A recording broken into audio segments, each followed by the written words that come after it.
जय श्री राम मित्रों।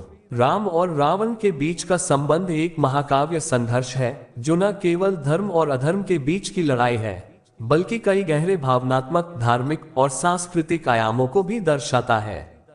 राम और रावण के संबंध को समझने के लिए हमें दोनों पात्रों के चरित्र, उनके पारिवारिक पृष्ठभूमि और उनके कार्यों का गहन अध्ययन करना होगा। राम धर्म के प्रतीक थे, क्यों थे पता नहीं तो सुन लो। भगवान राम, जिन्हें विष्णु का अवतार माना जाता है, का जन्म अयोध्या के राजा दशरथ और उनकी पत्नी कौशल्या के पुत्र के रूप में हुआ था।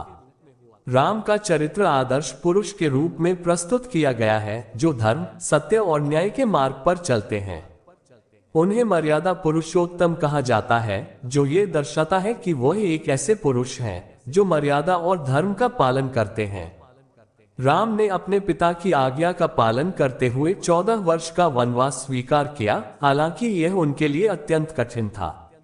ये घटना उनके चरित्र के सबसे प्रमुख गुणों को दर्शाती है: आज्ञाकारिता, त्याग और समर्पण। वनवास के दौरान उनकी पत्नी सीता और उनके छोटे भाई लक्ष्मण उनके साथ रहे। रावण अधर्म का प्रतीक क्यों था, सुनो। लेकिन वीडियो में आगे बढ़ने से पहले एक छोटी सी रिक्वेस्ट है। अगर आपने ये चैनल अभी तक सब्सक्राइब नहीं किया है तो सबसे पहले सब्सक्राइब कर ले, ताकि सनातन धर्म से जुड़ी सारी जानकारियां आप तक सबसे पहले पहुंच सके। कमेंट्स बॉक्स में प्यार भरा राधे राधे लिखकर आपकी हाजिरी अवश्य दें। चलिए वीडियो करते हैं स्टार्ट। रावण लंका का राजा था और एक महाशक्तिशाली राक्षस था, लेकिन उसे केवल नकारात्मक दृष्टि से देखना उचित नहीं होगा। रावण एक महान विद्वान, शिव का उपासक और अत्यधिक शक्तिशाली योद्धा था। वह 10 सिर वाला था, जो उसकी विशाल बुद्धि और शक्ति का प्रतीक था।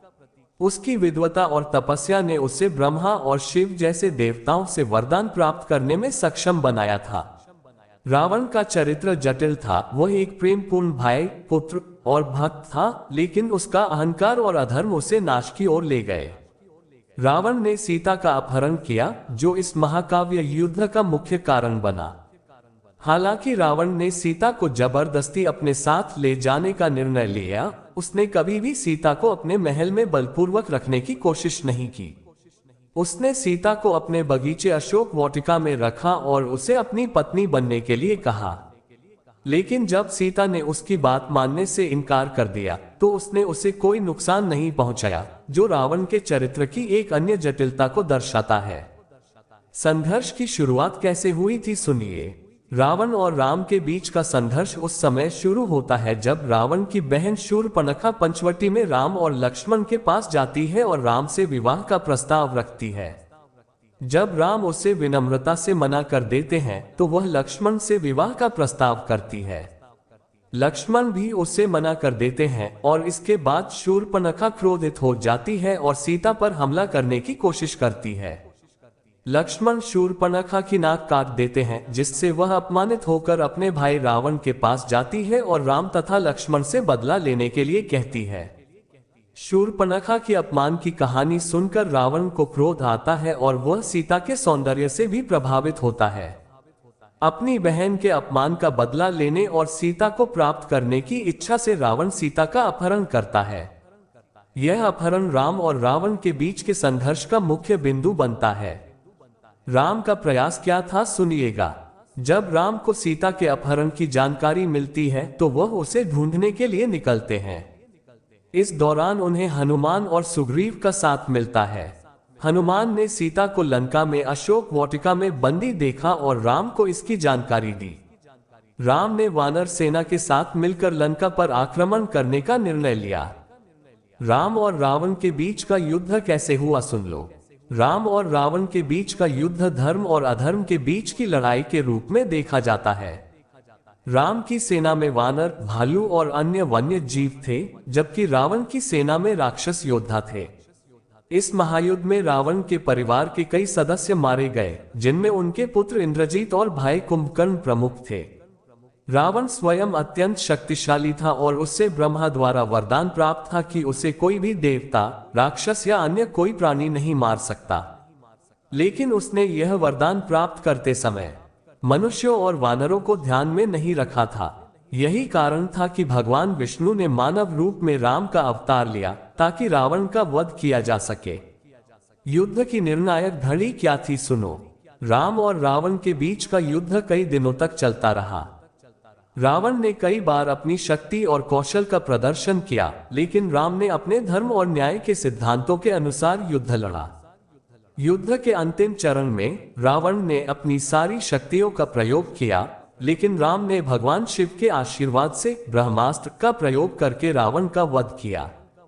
रावण की मृत्यु के साथ ही धर्म की जीत और अधर्म का अंत हुआ। राम और रावण का संबंध धर्म और अधर्म का प्रतीक क्या था, सुनिए। राम और रावण के संबंध को धर्म और अधर्म के प्रतीक के रूप में देखा जा सकता है। राम धर्म, सत्य और न्याय के प्रतीक थे, जबकि रावण अधर्म, अहंकार और अन्याय का प्रतीक था। लेकिन यह ध्यान रखना महत्वपूर्ण है कि रावण केवल नकारात्मक चरित्र नहीं था। उसकी विद्वता, तपस्या और भक्ति उसके चरित्र के महत्वपूर्ण पहलू थे। रावण के पतन का मुख्य कारण उसका अहंकार और अधर्म था, जो उसे विनाश की ओर ले गया। राम और रावण के बीच का यह महाकाव्य संघर्ष न केवल धर्म और अधर्म की लड़ाई है, बल्कि यह मानव जीवन के कई गहरे सवालों को भी छूता है। राम का धैर्य, सत्य और न्याय का पालन हमें सिखाता है कि सही मार्ग पर चलने से अंततः जीत होती है, जबकि रावण का अहंकार और अधर्म ये सिखाता है कि अधर्म और अहंकार का अंत विनाश ही होता है। राम और रावण का संबंध केवल एक युद्ध की कहानी नहीं है, बल्कि यह धर्म, कर्तव्य और न्याय के बीच के संघर्ष का प्रतीक है। राम ने अपने जीवन में जिस प्रकार धर्म और मर्यादा का पालन किया, वह हमें सिखाता है कि जीवन में नैतिकता, सत्य और कर्तव्य का पालन कितना महत्वपूर्ण है। दूसरी ओर रावण का अहंकार और अधर्म ये सिखाता है कि चाहे हम कितने भी शक्तिशाली और विद्वान क्यों न हो, यदि हम अपने अहंकार और अधर्म का पालन करते हैं तो हमारा अंत विनाश ही होगा। राम और रावण की कहानी भारतीय संस्कृति और धार्मिक दृष्टिकोण का एक महत्वपूर्ण हिस्सा है। ये कहानी हमें जीवन के महत्वपूर्ण सिद्धांतों और मानवीय गुणों की शिक्षा देती है, जो हमें सही और गलत के बीच भेद करने में सहायता करती है। गरुड़ पुराण कथा, रामायण, गीता और महाभारत की ऐसी कई रोचक कहानियां हैं जो हम आपको बताते रहेंगे। हमसे जुड़े रहने के लिए हमारे चैनल को सब्सक्राइब कीजिए। आपका बहुत बहुत धन्यवाद।